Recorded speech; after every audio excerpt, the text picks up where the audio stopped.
Olá, sétimo ano, estamos aqui na nossa aula de produção textual. Na nossa aula de hoje, nós iremos corrigir a atividade que foi para casa na agenda e nós iremos conhecer um gênero novo, certo? Um gênero bastante legal, conhecido também de vocês, principalmente da cultura nordestina, ok? Mas primeiramente a gente vai corrigir a nossa atividade e depois a gente vai ver que gênero textual é esse. Vamos lá?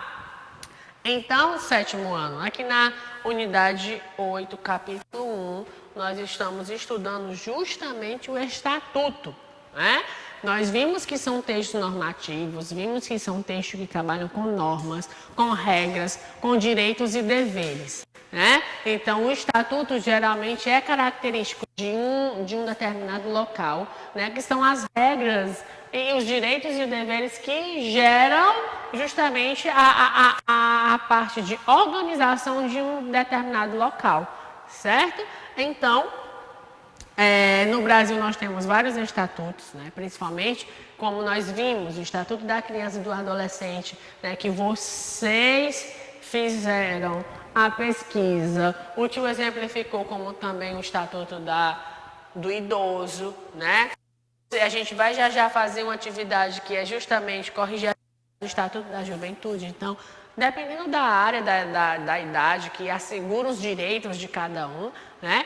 E os deveres também, mas principalmente os direitos, ou de um determinado local, como o colégio também tem o estatuto, né, que tem as regras e deveres, que como todo mundo deve se comportar dentro do colégio, dentro da empresa onde os pais de vocês trabalham. Então, são justamente essas normas, né? E cada norma dessa existe uma penalidade para caso ela não seja aplicada ou que você descumpra ela, né? Então, está tudo nesse documentozinho dito, né? Então, como é um texto voltado para a parte mais jurídica, nós temos a estrutura desse texto, que nós já vimos, né?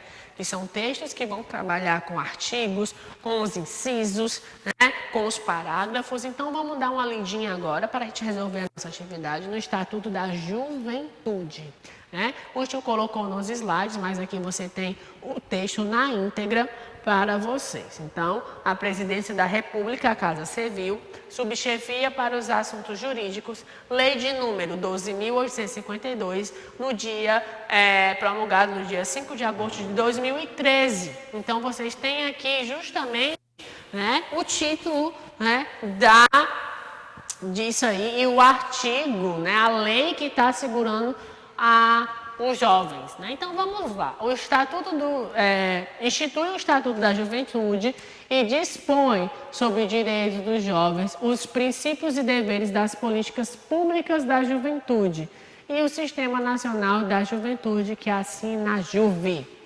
Então, a Presidenta da República faço saber que o Congresso Nacional decreta e sanciona a seguinte lei. A presidenta, porque na época que, em 2013, nós ainda estávamos sobre a presidência de Dilma Rousseff, certo? Então, por isso que o documento traz a presidenta, que é justamente quando o Brasil foi governado por uma mulher, ok? Então, título, sabemos que é a parte que compõe os textos normativos dos direitos e das políticas públicas de juventude, capítulo 1, dos princípios e diretrizes das políticas públicas de juventude. Então, o que é que o artigo 1º está dizendo? Esta lei institui o Estatuto da Juventude e dispõe sobre os direitos dos jovens, os princípios e diretrizes das políticas públicas de juventude e o Sistema Nacional da Juventude, SINAJUVE. Então, o que é que está dizendo no primeiro parágrafo? Para os efeitos desta lei são considerados jovens as pessoas com idade entre 15 e 29 anos de idade. Então, pelo estatuto, quem é que é jovem? De 15 a 29 anos de idade. Vocês, acredito que a maioria de vocês, ou todos vocês, ainda não têm 15 anos. Então, se vocês não têm 15 anos, o que é que assegura vocês? O Estatuto da Criança e do Adolescente. Por isso que o tio pediu na pesquisa que vocês pesquisassem sobre o Estatuto da Criança e do Adolescente, que é justamente o estatuto que assegura vocês, né? E que são considerados justamente jovens a partir de 15 e 29 anos. Quando vocês completarem 15 anos, quem vai assegurar vocês é justamente esse documento que a gente está lendo, certo? Parágrafo 2º. Aos adolescentes com idade entre 15 e 18 anos, aplica-se a Lei 8.069, né, 13 de junho de 1990, do Estatuto da Criança e do Adolescente. E, excepcionalmente, esse Estatuto não conflitar com as normas de pretensão integral do adolescente. Ou seja, quem tem 15 e 18 anos, né, que é considerado adolescente, algumas leis do Estatuto da Criança e do Adolescente é que vai ser utilizado. Certo? Seguindo aí, na seção 1 dos princípios, o que é que a gente tem de princípios aqui? No artigo 2, o disposto nessa lei, as políticas públicas da juventude são regidas pelos seguintes princípios. Primeiro, promoção da autonomia e emancipação dos jovens, né, que é o desenvolvimento do jovem. Valorização e promoção da participação social e política de forma direta e por meio de suas representações, ou seja, o jovem pode participar da política, sim, aqui no Brasil. Promoção da criatividade e participação no desenvolvimento do país. Jovem participa do desenvolvimento do país, sim. Reconhecimento do jovem como sujeito de direito universal, gerencial e singulares, ou seja, jovem tem o seu direito. Promoção do seu bem-estar, desenvolvimento e integração do jovem, respeito à identidade e diversidade individual e coletiva da juventude, né, para mostrar que nem todos são iguais. Existe a sua variação e que todo mundo tem direitos, sim, independente de como seja. Promoção à vida segura, né, segurança, uma cultura de paz, de solidariedade e não à discriminação. Valorização do diálogo e convívio do jovem com as demais gerações. Parágrafo único, né? Então, o que é que nós temos de parágrafo único? A emancipação dos jovens, a que se refere no inciso 1, né, refere-se à trajetória da inclusão, liberdade e participação do jovem na vida e na sociedade, não no intuito de emancipação publicitária, disciplinado na lei e tudo mais. Então, isso aí foi tudo dado no dia 5 de agosto de 2013, Dilma Rousseff, que era, no caso, a presidenta, e os demais participantes desse estatuto. Certo? Que estão aqui o nome de todos eles, ok? Então, vamos lá para as nossas questões. Primeira questão da nossa atividade, certo? O Estatuto dispõe sobre o quê? Sobre o que fala o Estatuto, gente? Então, vamos lá. Ele se dispõe dos direitos dos jovens, os princípios das diretrizes das políticas públicas de juventude e o Sistema Nacional da Juventude, Segunda questão. Quem é considerado jovem segundo o Estatuto da Juventude? Jovem é a pessoa que tem entre 15 e 29 anos. Terceiro, qual a abrangência desse estatuto? Ou seja, a que grupo ou território ele contempla? O estatuto tem abrangência em todo o território nacional, ou seja, em todo o Brasil, pois foi sancionado pelo presidente da República. Ou, no caso, né, pela presidenta da República, como ela bem enfatizou no início aqui do documento, ó. Presidenta. Então, se você pode botar na sua resposta, né, sancionado pela presidenta da República. Ou pelo presidente da República, porque nós sabemos que o nosso Brasil ele foi governado por muito tempo por homens. E quando a gente teve a Dilma Rousseff como a presidenta do Brasil, né, então o termo teve também que ser modificado e colocado no feminino, ok? Quarta questão. Onde e quando o Estatuto foi sancionado? Em Brasília, no 5 de agosto de 2013, porque nós temos justamente a data no nosso documento, ó. A data está aqui, ó. Brasília, 5 de agosto de 2013. Ok? Voltemos. Os adolescentes entre 15 e 18 anos contam ainda com outro estatuto por dispor de seus direitos. Que estatuto é esse? O Estatuto da Criança e do Adolescente, ok? Sexta questão, dentro dos princípios que regem o estatuto, qual você considera o mais importante e por quê? Então, vocês vão ver os princípios, vão escolher um e falar sobre ele. Aqui está no artigo 2, os princípios vocês vão escolher um e vai ver qual é o mais importante e dar a sua opinião sobre ele, ok? Então, vamos seguir aqui. Gente, nós temos aqui a proposta de produção, né, que é pedida. Como você pode verificar, o Estatuto da Juventude, muitos são os direitos garantidos aos jovens, entre eles o acesso à cultura, o lazer e crescimento profissional. Com base nisso, imagine agora a seguinte situação. A prefeitura da sua cidade irá realizar um grande investimento na formação da juventude. Para isso, irá construir vários centros de formação e lazer que irão proporcionar aos jovens de sua cidade atividades educativas e recreativas, a fim de promover o crescimento e desenvolvimento pessoal e profissional dos jovens. Serão ofertados cursos profissionalizantes e atividades de lazer, como esportes em geral, dança, culinária e artesanato. Sua tarefa é criar o estatuto para reger esse espaço e para normalizar o seu funcionamento. Então, gente, com base nessa ideia aí de criar esse espaço, vocês vão criar o estatuto nesse local, certo? Então, como é que deve ser feito? Então, cada um vai criar o seu estatuto, né? Sabendo que essa ideia, que a prefeitura quer criar um órgão, né? Então, vocês vão dizer quais são os direitos que as pessoas vão ter no espaço, explicar como se dá o processo de seleção de vagas, apresentar as regras que são seguidas pelos usuários, né? Definir as penalidades que são sujeitas a descumprir as normas. O texto deve ter um cabeçalho. Vocês podem colocar o nome do local, né? Criar um nome para o local.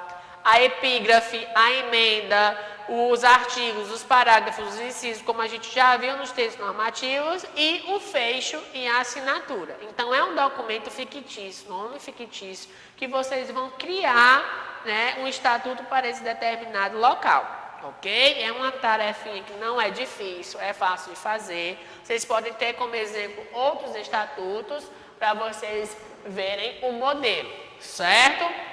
Então, vocês vão fazer essa atividade, vão deixar aí no caderno de vocês, certo? Que agora nós iremos estudar um novo gênero textual, beleza?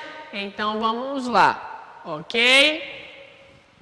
Então, o sétimo ano, nós temos aqui, justamente na nossa aula de hoje, como o tio falou, né, o sétimo ano vai estudar um gênero que é conhecido da gente, que vai fazer parte da cultura popular, faz parte da cultura popular nordestina, certo? Então, na unidade 8, capítulo 2, nós iremos estudar o cordel, certo?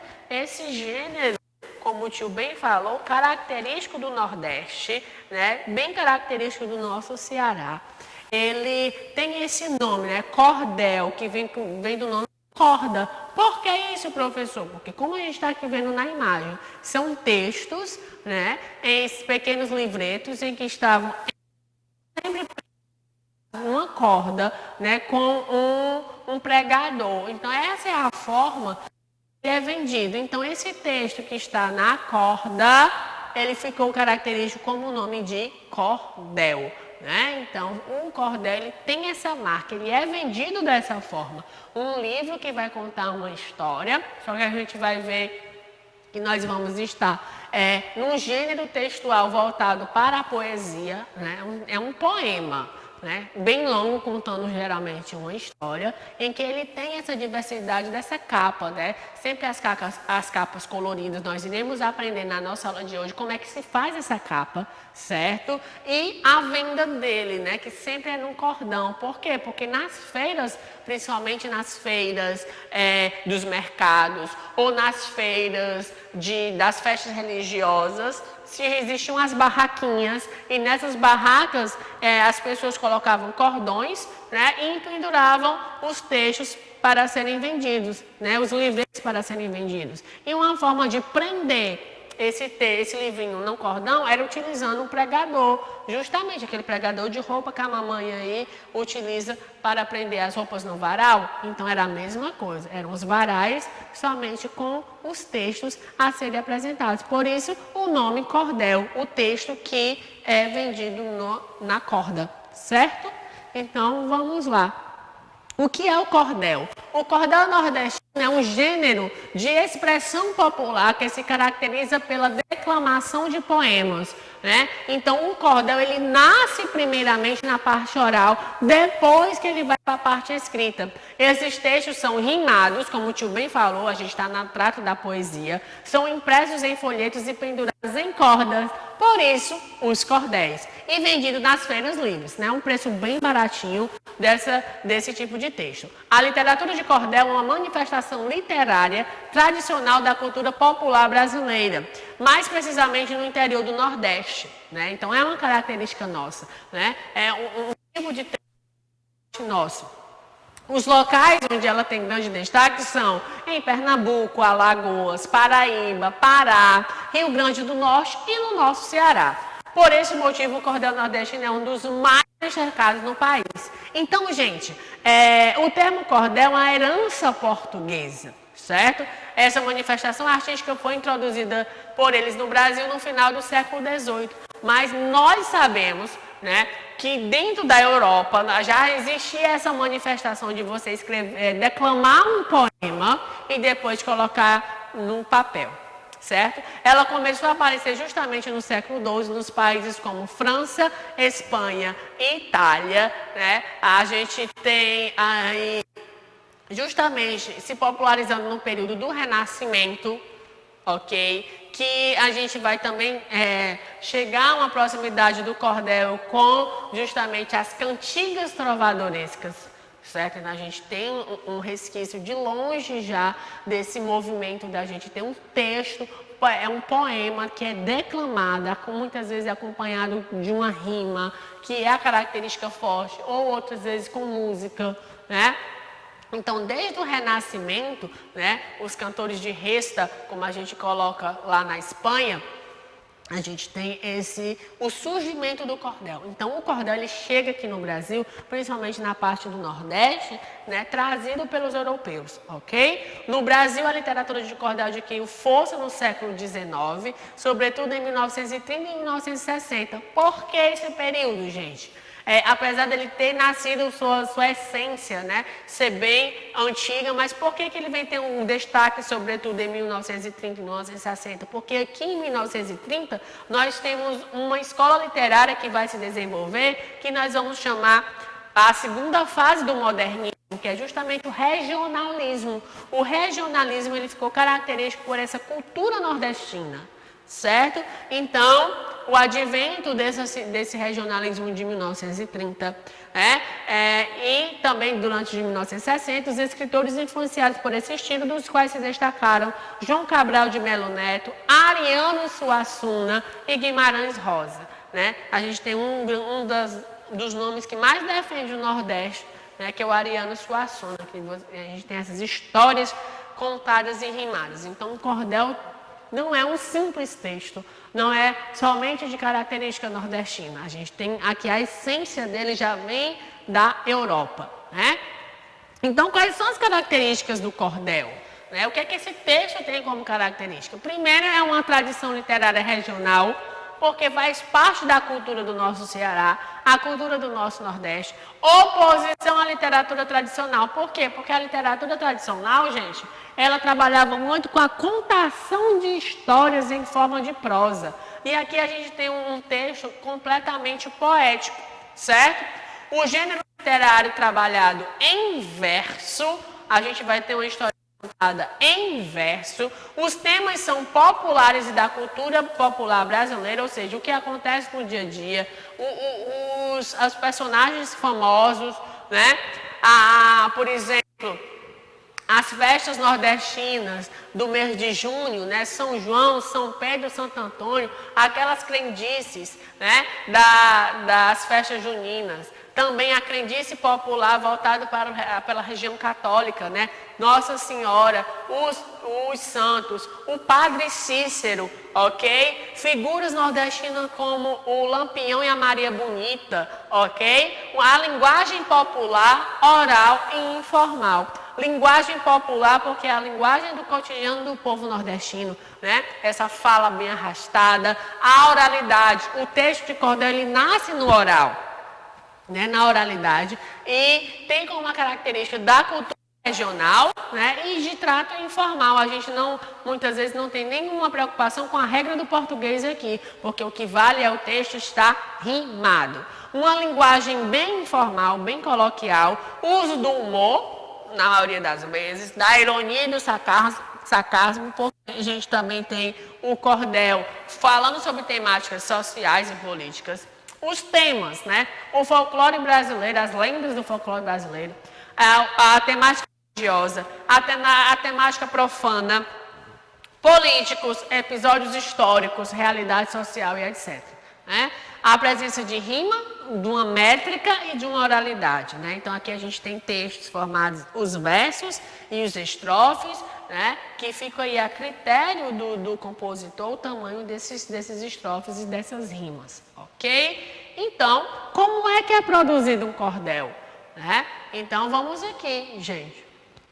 O cordel e xilogravura. Então aqui a gente vai ver como é que as capas do cordel elas são produzidas, certo? Então elas são produzidas por uma técnica chamada de xilogravura, que é justamente essa imagem que vocês estão vendo aqui de Lampião e Maria Bonita. Gente, a xilogravura significa gravura em madeira. É uma antiga técnica de origem chinesa em que o artesão utiliza um pedaço de madeira para talhar um desenho, né? É como se fosse um carimbo, gente. Só que esse carimbo é feito na madeira, né? É feito o desenho, ele é talhado, né? Deixando em relevo a parte que pretende fazer a reprodução, ok? Em seguida, utiliza-se a tinta para pintar a parte do relevo do desenho. E a fase final é utilizada como tipo de imprensa, ou seja, você vai carimbar o papel onde é revelado a imagem, né? Um detalhe importante que o desenho sai ao contrário do que é talhado, ou seja, ele é talhado de um modelo e ele sai de outro, certo? Para justamente ficar essa imagem que a gente conhece nas capas do cordel, ok? Existem dois tipos de xilogravura, né? A xilogravura de fio e a xilogravura de topo, que são os dois tipos, né? Que se distingue através do corte da árvore, certo? A xilogravura de fio, ela é com a madeira deitada e a árvore cortada no sentido de crescimento longinal. E a xilogravura de topo é a madeira em pé. Então, como forma de exemplificação para vocês, ok? Aqui, ó. Nós temos aqui as imagens, certo? Que vocês vão ter ele talhando a madeira, né? Fazendo o desenho na madeira. Depois que é feito o desenho, como foi bem mostrado, é feito ao contrário, né? O desenho. É passado uma tinta em cima, para somente depois a gente ter a xilogravura no papel, né? Ou seja, é carimbado no papel. Certo? Então é dessa forma que é feita as capas que a gente conhece do cordel, certo? Como vocês podem ver aqui na terceira imagem, né? Como ele foi, a gente viu mesmo na explicação. A imagem é feita pelo verso, ok? Então essa é a técnica que ainda hoje é utilizada. Se você for para a região do Cariri, Juazeiro do Norte, você ainda encontra as casas de fabricação do cordel. E eles ainda utilizam essa metodologia, que é justamente a metodologia mais raiz de construção de um cordel. Hoje existe a parte computadorizada? Existe, mas tem gente que prefere ainda fazer dessa forma, certo? Então o tio vai mostrar para vocês as várias capas que existem de cordel, certo? Então, por exemplo, os assuntos religiosos, aqui você tem muito que você vai encontrar no Juazeiro do Norte, que é as histórias que envolvem aqui o Padre Cícero, né? Em Juazeiro do Norte, aqui no Ceará, quem já foi ou quem já conheceu, né? Canindé, tem de São Francisco de Assis, né? Que é voltado dessa parte mais católica. Então aqui você tem esse exemplo.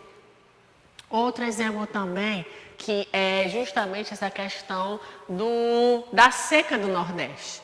E são as temáticas sociais. Aqui é a mudança do sertanejo, que ele deixa o sertão e vai morar na cidade, né? Então ele leva a sua espingarda, seus filhos aí dentro do caçoar, do jumento, né, os animais de estimação das crianças e a mulher muitas vezes ela vai grávida. Se você perceber também, a família é grande, né? A família deixa tudo no sertão devido a ser que vai para a cidade ganhar a vida. Uma outra temática são as temáticas mais voltadas para a cultura popular e aquelas personalidades.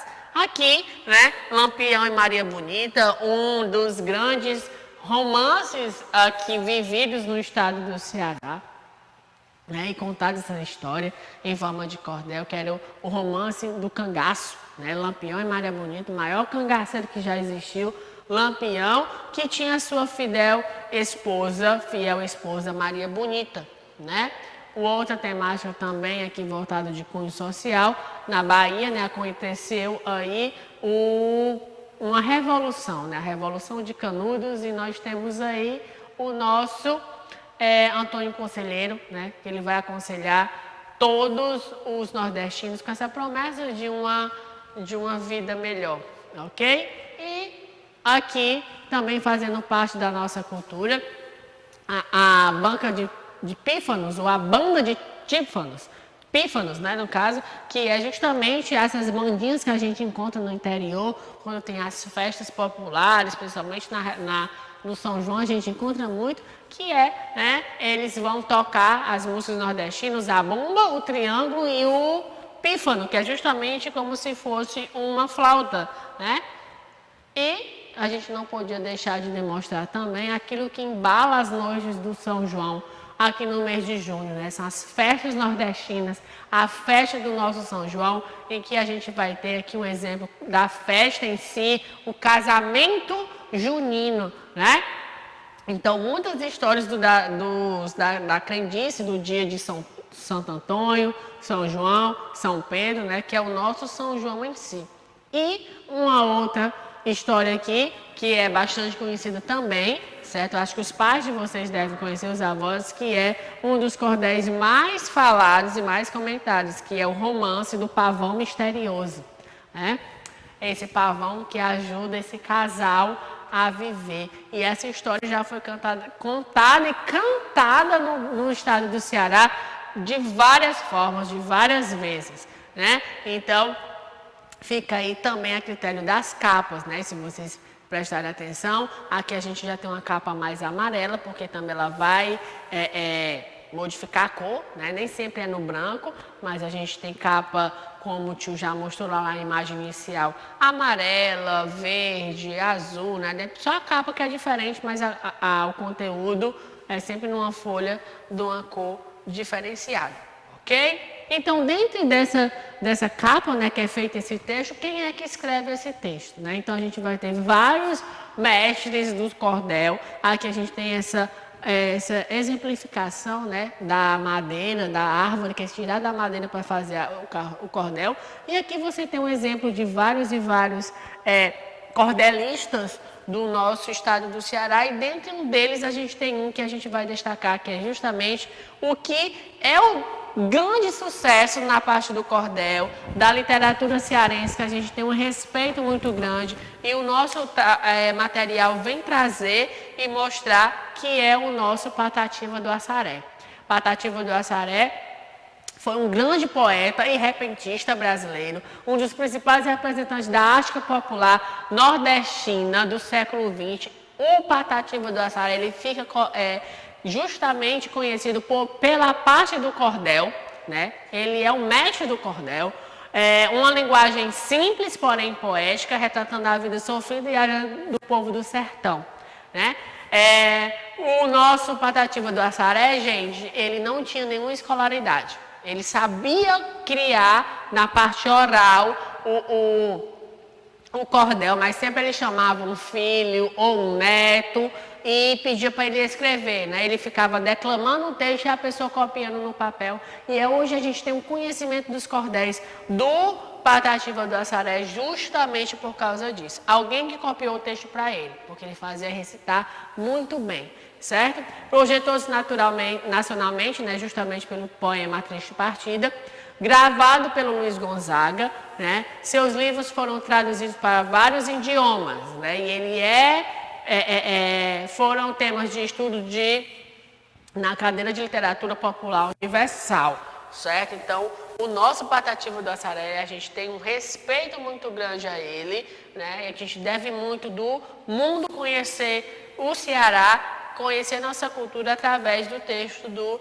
nosso Patativa do Assaré, certo? Então, o material de vocês traz justamente esse texto, a seca e o inverno de Patativa do Assaré, certo? Vocês tanto podem acompanhar por aqui, como também no material de vocês. Tá aqui o texto, certo? Se vocês verem, né, o texto é formado em estrofes e ele tem uma declamação desse texto. Só que agora nós iremos escutar a declamação desse texto, certo? Então, a partir de agora, vocês vão escutar a declamação de um cordel. A seca o inverno, Edir Fonseca lê o cordel Patativa do Assaré, certo? A seca e o inverno, de Patativa do Assaré. Na seca inclemente no nosso Nordeste, o sol é mais quente e o céu mais azul. E o povo, se achando sem chão e sem veste, viaja à procura das terras do sul. Porém, quando chove, tudo é riso e festa. O campo e a floresta prometem fartura.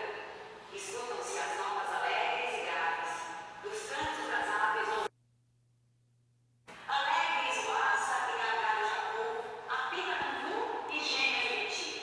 E a brisa farfalha por entre os verdores, beijando os primores do rio Cariri. De noite, notamos as graças eternas nas lindas lanternas de mil vagalumes. Na copa da mata, os ramos embalam e as flores exalam suaves perfumes. Vem nova alegria, a gente ofereceu mais lindo compasso. Ali no caminho das lindas ovelhas, enxames de abelhas ouvindo no espaço. E o forte caboclo da sua palhoça, no rumo da roça de marcha apressada, vai cheio de vida, sorrindo e contente, lançada semente na terra molhada. Das mãos desse bravo caboclo roceiro, fiel, prazenteiro, modesto e feliz, é que o ouro branco sai para o processo, fazendo progresso no nosso país. Então, gente, nós temos aí, né, a declamação desse texto, né? Vocês têm aí toda essa parte bem cultural, certo? Mostrando o nosso cordel, ok? Então, gente, ó, mostrando aqui para vocês, o tio tem um cordel, né, do qual nós falamos, né, o cordel do Pavão Misterioso é uma das temáticas que nós temos, né? Então tá aqui o cordel para vocês verem como é um livrinho pequeno, né, feito pela xilogravura, e dentro do cordel, né, nós temos aí toda a história que é contada, se vocês perceberem bem, né, feita em forma de estrofes, ok? Alguns cordéis vocês podem encontrar escritos à mão, mas em outros também vocês poderão encontrar, né, ele digitado, certo? Mas sempre com essa característica, a capa feita em xilogravura e dentro nós temos o texto, né? Então aqui vocês têm um exemplo de um cordel, né, que ele fica lá empenduradinho, ok? Como a gente viu lá no começo da nossa explicação, certo? Então isso aqui é o cordel, é a cultura nordestina, é o que nós temos de conhecimento, certo? Então preste atenção à agenda, o que vai ser pedido como atividade, e até a nossa próxima aula, ok?